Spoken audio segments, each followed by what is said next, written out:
Do you believe that the big oil companies will separate renewable energy in new companies?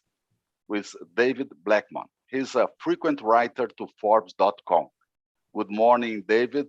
You Good are morning. always welcome. Hey, I'm always happy to do this, Armando. I appreciate the invitations. Thank you so much. We did a LinkedIn survey based on the article of Irina Slav at oilprice.com. The results, of course, limited to a LinkedIn poll without a formal methodology, but the results are interesting. Mm-hmm. 67% of people believe that oil companies will separate renewables in new companies, and only 33% do not believe. Please, David, help us to think about that. Well, I suspect the 67% is right, which is really insane, frankly, and stupid for these companies to do this under pressure from these ESG investor groups and, the members of the boards of directors at companies like ExxonMobil and Shell and BP that these groups have managed to plant into those boards. So for the last, 16 years now, we got I remember the first ESG letters coming to the company I worked for coming out in 2006. They've been advocating to all these oil and gas companies that you've got to invest in renewables. You got to do all these things to improve your environmental performance, which is great. They did need to do all that. They did need to improve their governance standards, especially in the U.S. shale industry, where upper management incentives often were not in line with the soundest business practices. That's all good. But now the companies like ExxonMobil and some of these big majors have gone about establishing separate business units to guide massive investments in green energy projects.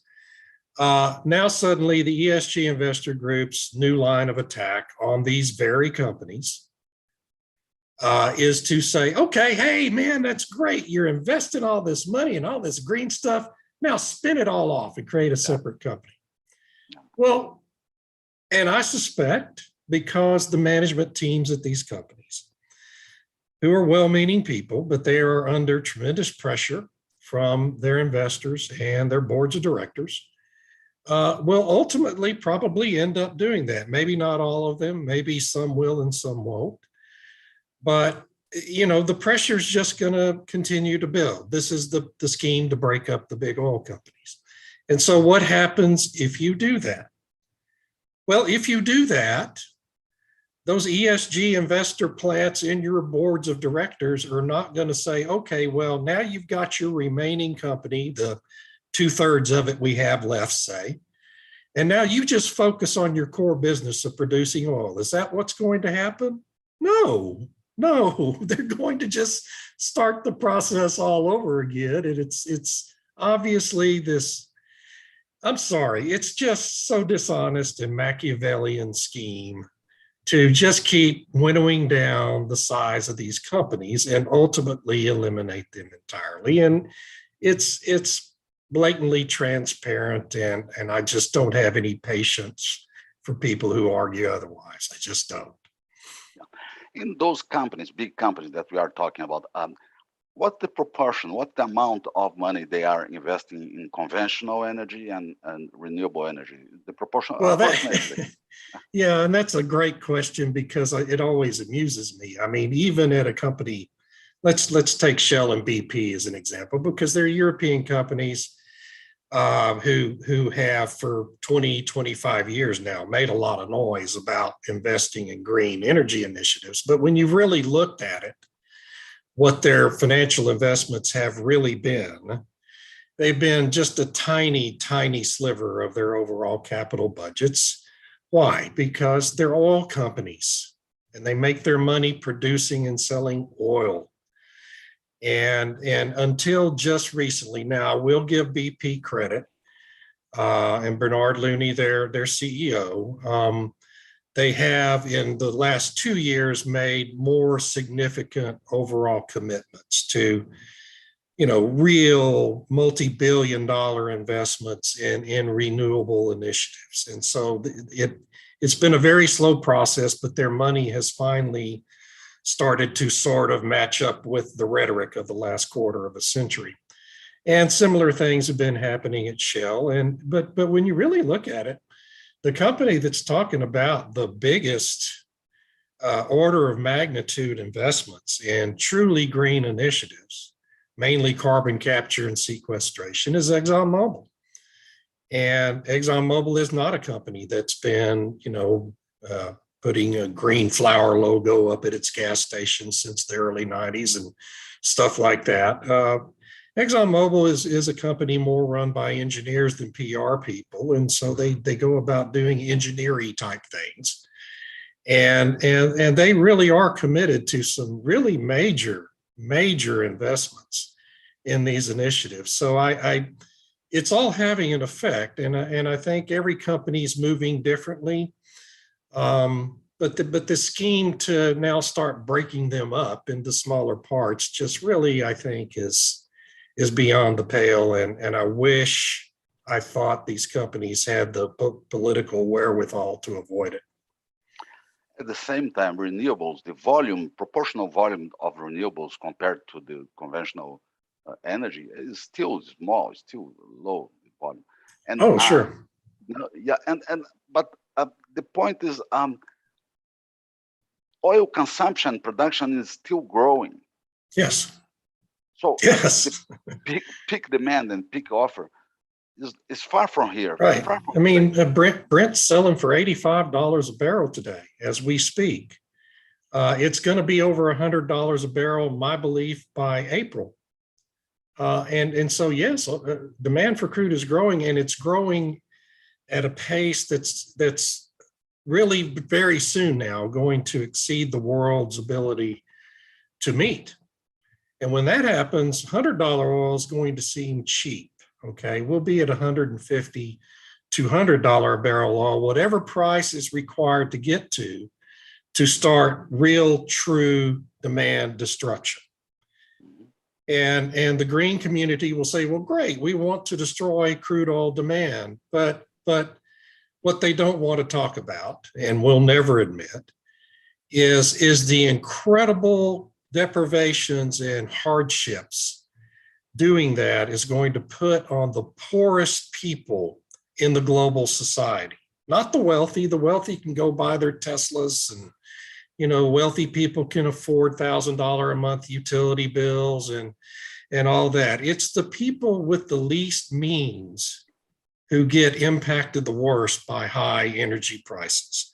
And this has long been the plan by the green community to cause exactly this looming train wreck that we're really very close to coming to now with global oil supplies. And it's a shame. It doesn't need to happen. It shouldn't have happened this way.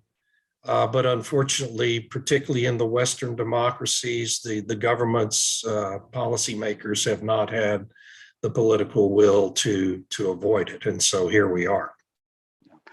The participation on board of directors and partners and investors themselves in this company. The European companies you mentioned, that's a little bit different from the American companies. But yeah, how they participate on those decisions, and are they bringing this mindset of renewables in a strong mode or not yet? Well, it's just through the standard board of directors processes. But these people, for example, at ExxonMobil, there are three new directors that got put on the board last year that were nominated by these ESG groups. Well, they're a minority on the board, but everything they say gets amplified publicly by the news media that's completely in their pocket and on their side on all of this. We have to be honest about that. 99% of the energy/environment news media in the United States and really internationally is an environment news media. It's not an energy news media anymore. And so everything they say gets amplified. It places increasing public PR pressure on these companies' management teams. It creates negative impacts to their public image. And it places the management at these companies under tremendous pressure to move in this direction. And I just don't, I mean, they're all good people. I'm not saying any of these people are not good people, and they have their own motivations for doing what they do. But these management teams may want to do one thing, but feel too pressured over here by the board and by their investor groups to do what's really right for their company and what's right for society, which is to meet the energy needs of the people in society. And I just don't know how we ever get back to forcing these policymakers to understand that you cannot supply what oil and gas and coal supply with windmills and solar panels and electric vehicles. You just can't. It just is not going to happen that way. And so the belief that it is, and all these fantasy-based goals that are being set and energy policies are just going to lead to tremendous catastrophic human hardships just in the coming next few years, maybe before this year is even over, particularly in Europe, maybe before this winter's over. And it's also unnecessary because it was also foreseeable. So, David, could we conclude that probably those majors, big oil companies, will not split companies for renewables? This may be the conclusion? No, my conclusion is that most of them will. I think most of them will do it because of the pressure that their management teams are under. I don't think they want to do it, but I think they will do it. They will do. Okay. Great conversation again. Thank you so much. Thank you. I appreciate it. Appreciate it. Have a good day, David. You too.